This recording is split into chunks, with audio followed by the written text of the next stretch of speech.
Go Yard. I got so much more.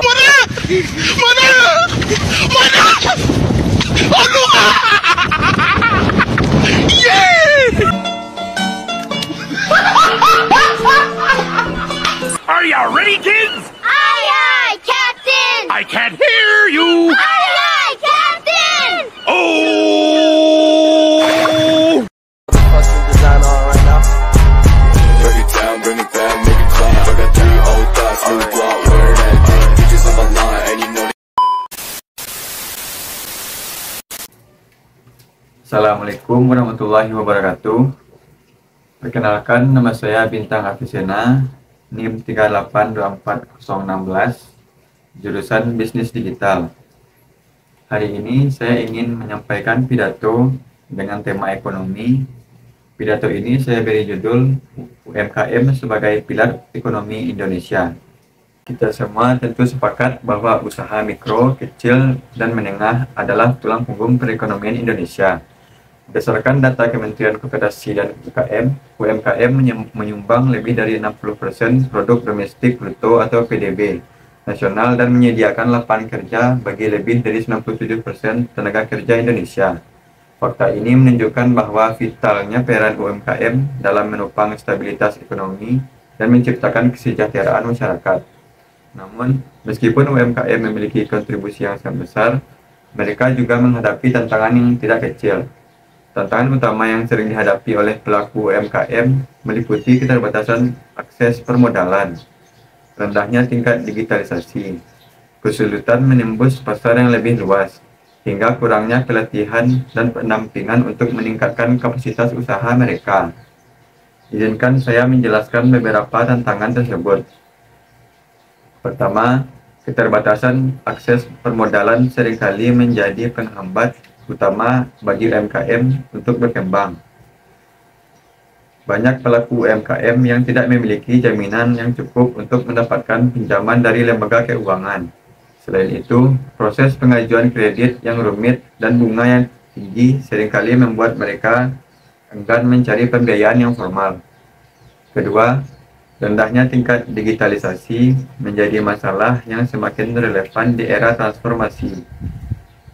Di tengah perkembangan teknologi, banyak UMKM yang masih bergantung pada metode bisnis tradisional. Padahal, digitalisasi dapat membuka peluang yang lebih luas, mulai dari pemasaran melalui e-commerce hingga efisiensi operasional dengan menggunakan perangkat lunak modern. Ketiga, sulitnya menembus pasar yang lebih luas juga menjadi kendala.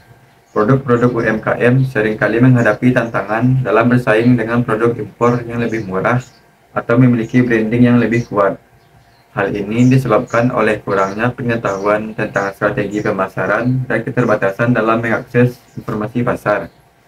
Di balik berbagai tantangan ini, kita tidak boleh pesimis. Sebaliknya, kita harus melihat peluang dan potensi besar yang dimiliki oleh UMKM untuk terus berkembang. Ada beberapa langkah strategis yang dapat kita lakukan untuk mendukung UMKM. 1. Memperkuat akses permodalan. Pemerintah dan lembaga keuangan perlu menyediakan skema pembiayaan yang lebih inklusif, seperti kredit usaha rakyat atau KUR, dengan bunga rendah dan proses yang sederhana. Selain itu, inisiatif pendanaan berbasis teknologi seperti crowdfunding juga dapat menjadi solusi. Kedua, mendorong digitalisasi UMKM. Program pelatihan dan pendampingan terkait teknologi digital harus diperluas. Misalnya, memberikan edukasi tentang cara memanfaatkan platform e-commerce, media sosial, dan aplikasi digital untuk meningkatkan penjualan. Ketiga, mengembangkan ekosistem pasar yang lebih ramah bagi UMKM. Pemerintah dapat memprioritaskan penggunaan produk lokal dalam pengadaan barang dan jasa. Selain itu, promosi produk UMKM di tingkat nasional dan internasional harus diperkuat melalui pameran dan platform digital. Keempat, meningkatkan kolaborasi antara sektor swasta, pemerintah, dan komunitas. Sektor swasta dapat berperan sebagai mitra strategis dalam memberikan pendampingan dan membuka akses pasar. Sementara itu, komunitas lokal dapat mendukung UMKM melalui gerakan cinta produk dalam negeri. Jika kita mampu memberikan dukungan yang tepat kepada UMKM, maka mereka tidak hanya akan bertahan, tetapi juga menjadi kekuatan utama dalam mendorong pertumbuhan ekonomi yang inklusif dan berkelanjutan. Kita harus ingat bahwa di setiap produk UMKM ada kreativitas, kerja keras, dan harapan jutaan masyarakat Indonesia untuk kehidupan yang lebih baik. Oleh karena itu, marilah kita bersama-sama mendukung UMKM baik sebagai konsumen, mitra bisnis, maupun sebagai pembuat kebijakan. Dengan demikian, kita turut serta membangun fondasi ekonomi yang lebih kokoh dan tangguh di masa depan. Saya akan menutup pidato ini dengan sebuah ajakan.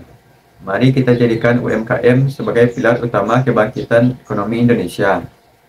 Dengan semangat gotong royong dan kolaborasi, saya yakin UMKM Indonesia akan terus berkembang dan membawa dampak positif bagi kita semua.